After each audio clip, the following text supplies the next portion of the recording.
Good morning class. आज का हमारा लेक्चर है classification of conducting material on the basis of resistivity. हम कंडक्टिंग मटेरियल को प्रतिरोधकता के आधार पर दो भागों में विभाजित कर सकते हैं। पहले मटेरियल हैं हमारे लो रेजिस्टिविटी कंडक्टिंग मटेरियल। ऐसे कंडक्टिंग मटेरियल जिनकी प्रतिरोधकता कम होती है उन्हें लो रेजिस्टिविटी कंडक्टिंग मटेरियल कहते हैं। इसके एग्जाम्पल हैं आपके copper, aluminium Al, steel, silicon steel, brass, silver etcetera. जितने भी ये मटेरियल हैं लो रेजिस्टिविटी कंडक्टिंग मटेरियल, इसका मतलब है कि इनकी रेजिस्टिविटी कम होती है और कंडक्टिविटी ज़्यादा होती है, यानी कि ये ज़्यादा चालक होते हैं। लो रेजिस्टिविटी कंडक्टिंग मटेरियल की रेजिस्टिविटी का मान लगभग 1 × 10⁻⁸ ओम मीटर से लेके 11 × 10⁻⁸ ओम मीटर तक होता है। इस तरीके के कंडक्टिंग मटेरियल का यूज़ हमारा इलेक्ट्रिक मशीन्स में, ट्रांसफार्मर में, इंस्ट्रूमेंट और डिवाइस की कॉइल में बनाने में, इलेक्ट्रिकल एनर्जी ट्रांसमिशन और डिस्ट्रीब्यूशन में हम इनका यूज़ करते हैं। दूसरी कैटेगरी है हमारी high resistivity conducting material. High resistivity conducting material के एग्जांपल हैं टंगस्टन, मैग्नीन, कॉन्स्टेंटन, इसको यूरेका भी बोलते हैं, नाइक्रोम एट्सेट्रा। इनका जो रेजिस्टिविटी का वैल्यू होता है वो 11 × 10⁻⁸ ओम मीटर से ज़्यादा होता है। इस तरीके के मटेरियल का यूज़ हम filament of lamp, heating device, wire wound resistance, resistance box और शंट बनाने के लिए करते हैं। तो ये बेसिक क्लासिफिकेशन हो गया। अब हम आगे के लेक्चर में कुछ लो रेजिस्टिविटी कंडक्टिंग मटेरियल, उसमें स्पेशली कॉपर, एल्यूमिनियम, स्टील, इनका स्टडी करेंगे। उसके बाद हम हाई रेजिस्टिविटी कंडक्टिंग मटेरियल का स्टडी करेंगे। तो मैं आगे बढ़ती हूँ। अब हम कॉपर की डिटेल स्टडी करेंगे।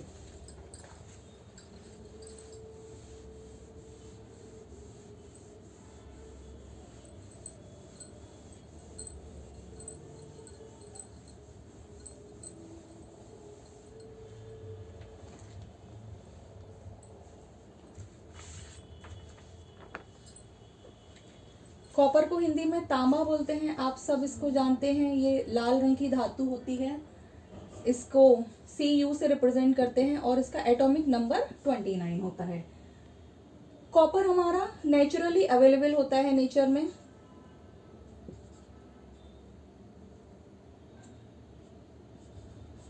नेचुरली अवेलेबल मटेरियल है आपका।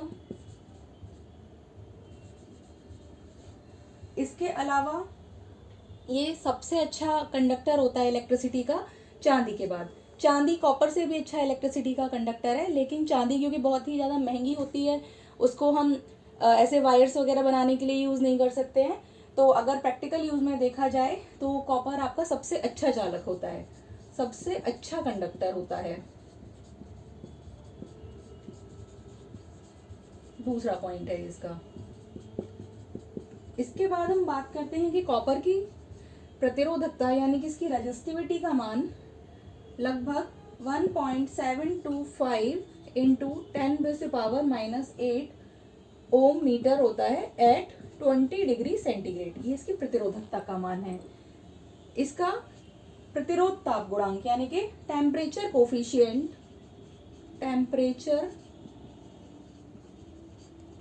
कोफिशिएंट ऑफ रेजिस्टेंस होता है आपका अल्फा का मान इक्वल टू 0.0039 प्रति डिग्री सेंटीग्रेड। इसका मेल्टिंग पॉइंट बहुत ज़्यादा होता है। इसका मेल्टिंग पॉइंट मीन्स इस पर्टिकुलर तापमान के बाद ये पिघलने लगता है। Melting point is equal to 1083 degree Celsius. इतना ज़्यादा आप टेम्परेचर लगाएंगे उसके बाद ये मेल्ट होना स्टार्ट हो जाएगा। ये हाईली फ्लेक्सिबल होता है in comparison to aluminium. Highly flexibility इसकी बहुत ज़्यादा होती है। उसके अलावा इसका आयरन के कंपैरिजन में हाई को कंपेयर टू लिख दे रही पूरा compare to aluminium. High corrosion resistance. Corrosion resistance का मतलब होता है कि आपको पता है जब आयरन को आप खुले में छोड़ देते हैं तो क्या होता है, जंग लग जाती है। जंग बेसिकली क्या होता है, ऑक्सीजन के साथ मटेरियल आपकी रिएक्शन करके एक परत जमा देती है। तो तांबे के केस में भी यही होता है, लेकिन इसका कोरोजन रेजिस्टेंस हाई होता है compare to iron, compared to iron. Next point is इसकी टेंसाइल स्ट्रेंथ बहुत अच्छी होती है।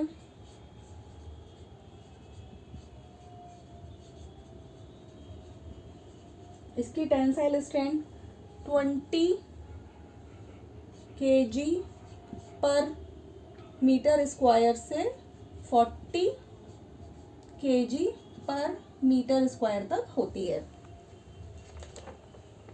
आगे मैं इसके आगे और भी फीचर्स लिख रही हूँ, इसके लिए इसको इरेज कर देती हूँ, आप इनको नोट कर लीजिएगा।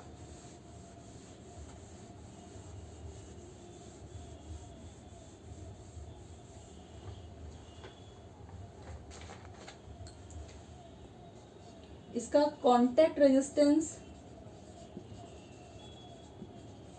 मिनिमम होता है।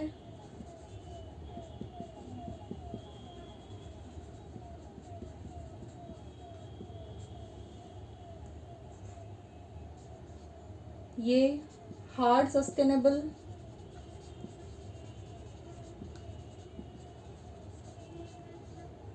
एंड रेडिश कलर का होता है। रेडिश कलर का चालक है।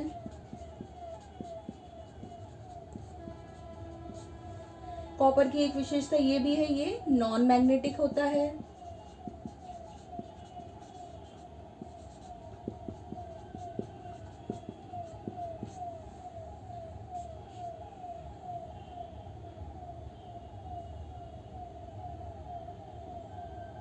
तो ये हमारे कुछ फीचर्स थे कॉपर के जो मैंने यहाँ पे नोट डाउन कर दिए हैं। अब हम आगे बढ़ेंगे यूज़ ऑफ कॉपर, कि कॉपर के इतने सारे हमें क्वालिटीज़ पता लग गई हैं, लेकिन अब हम ये देखेंगे डिटेल में कि कॉपर का यूज़ हम कहाँ कहाँ कर सकते हैं।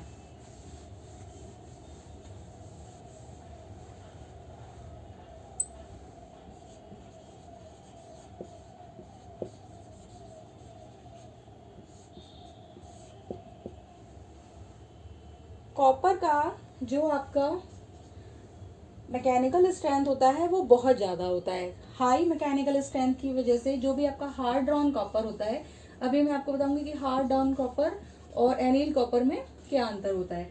हार्ड ड्रॉन कॉपर का यूज़ हम करते हैं ओवरहेड ट्रांसमिशन लाइंस में, बस बार्स में एंड अंडरग्राउंड केबल्स में किया जाता है।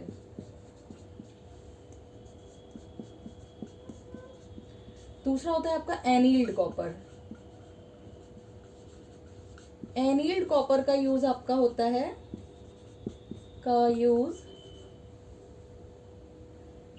इलेक्ट्रिकल मशीन्स की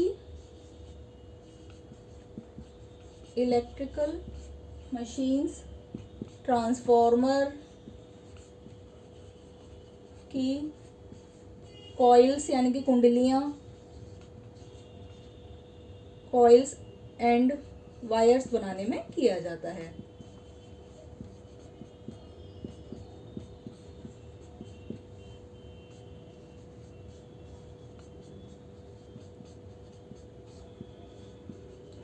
देखिए हार्ड्रॉन और एनील्ड ये दो अलग अलग मटेरियल प्रोसेस होते हैं। हार्ड्रॉन कॉपर का मतलब है कि जब कॉपर को ठंडी अवस्था में खींच के या उसको पीट कर उसके तार या चादर बनाई जाए तो उसको तो हम कहते हैं हार्ड्रॉन copper.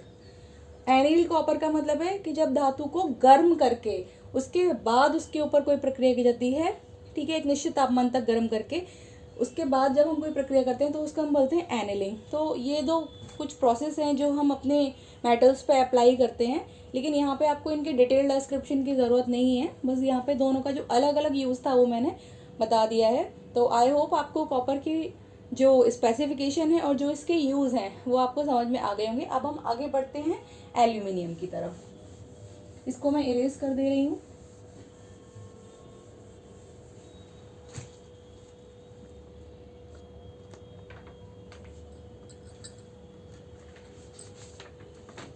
Next is aluminium. Aluminium is also example of low resistivity conducting material। Aluminium का हम Al से रिप्रेजेंट करते हैं और इसका एटॉमिक नंबर 13 होता है। एल्यूमिनियम हमारे इंडिया में बहुत ज़्यादा एबंडेंट में मिलता है, बहुत ज़्यादा प्रचुर मात्रा में मिलता है। तांबे के बाद इसकी कंडक्टिविटी सबसे अच्छी है। तांबे से भी अच्छी सिल्वर की थी, but because of high cost हम सिल्वर यूज़ नहीं कर सकते थे, तो प्रैक्टिकली हमने बताया था कि तांबे की कंडक्टिविटी बहुत अच्छी है। लेकिन तांबे के बाद, तांबे के पश्चात इसकी इलेक्ट्रिकल कंडक्टिविटी बहुत अच्छी होती है।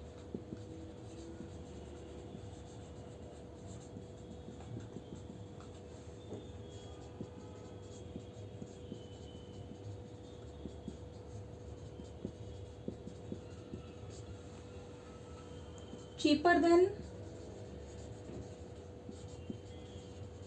कॉपर। कॉपर से सस्ता भी होता है, इसलिए भी हम इसका यूज कर सकते हैं जगह जगह पर। इसकी प्रतिरोधकता का मान लगभग 2.8 इंटू 10⁻⁻8 ओम मीटर होता है। इसका टेम्परेचर कोफिशिएंट ऑफ रेजिस्टेंस यानी कि अल्फा का मान, प्रोपोर्शनलिटी साइन है, दिस इज अल्फा। अल्फा का मान होता है 0.0037 प्रति डिग्री सेल्सियस के लगभग होता है इसके टेम्परेचर कोफिशिएंट ऑफ रेजिस्टेंस का मान। इसकी current carrying capacity, current carrying capacity तांबे की तुलना में 75% होती है।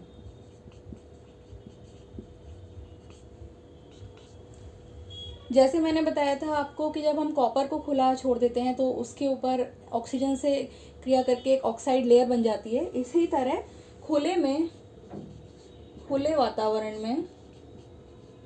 वातावरण में एल्यूमिनियम ऑक्साइड की लेयर बन जाती है,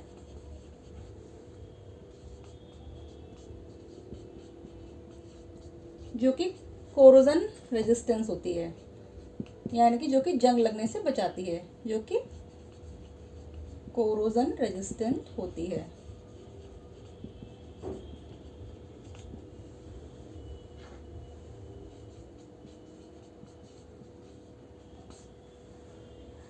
इसके अलावा एक स्पेसिफिकेशन ये है कि एल्यूमिनियम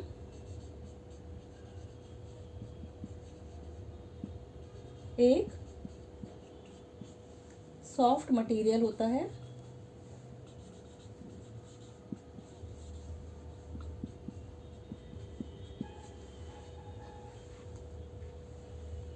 अब हम एल्यूमिनियम के जो बेसिक हमारे गुण थे वो हम पढ़ चुके हैं। अब हम ये देखेंगे कि हम एल्यूमिनियम का यूज़ कहाँ कहाँ कर सकते हैं प्रैक्टिकली। मैंने इरेज कर दिया है। ये मैंने बहुत ही ब्रीफ में आपको चीज़ें समझाई हैं। आप बुक लेके बैठेंगे उसमें काफ़ी थ्योरी मिलेगी। मैंने सारी चीज़ों को समराइज कर दिया है। Use of aluminium.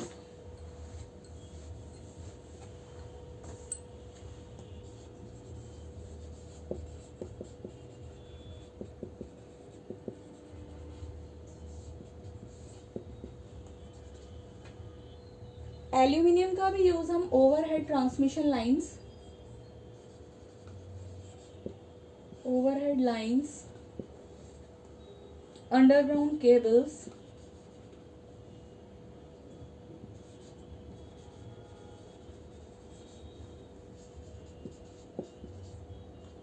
एंड बस बार्स बनाने में कर सकते हैं।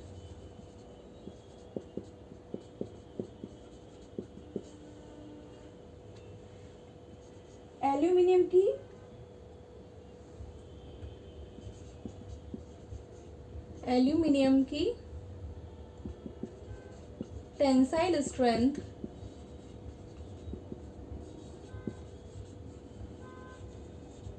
कॉपर की तुलना में कम होती है।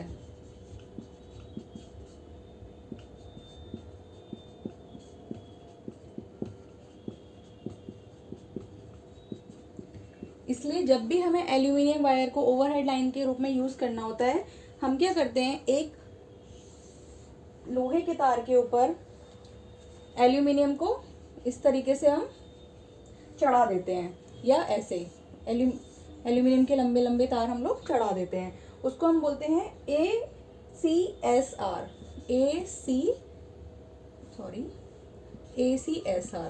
ACSR का मतलब है, इस तरीके के वायर्स को हम ACSR बोलते हैं। ACSR का मतलब होता है aluminium conductor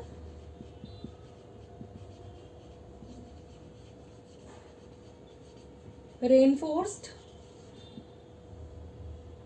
aluminium conductor steel reinforced, aluminium conductor steel reinforced.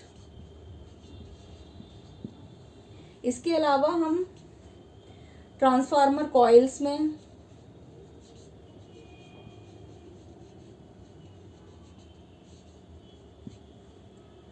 और 1 phase and 3 phase cage type winding बनाने में इसका यूज करते हैं। केज टाइप वाइंडिंग आप पढ़ेंगे अपने इलेक्ट्रिकल मशीन में, केज टाइप वाइंडिंग में। तो these are the use of aluminium. I hope ये आपको समझ में आ गया होगा लेक्चर, और आपको इसमें कोई दिक्कत नहीं होगी। तो आप लोग इस वीडियो को अच्छे से देखिए, समझिए, कोई दिक्कत हो तो पूछिए। आज के लिए थैंक यू क्लास।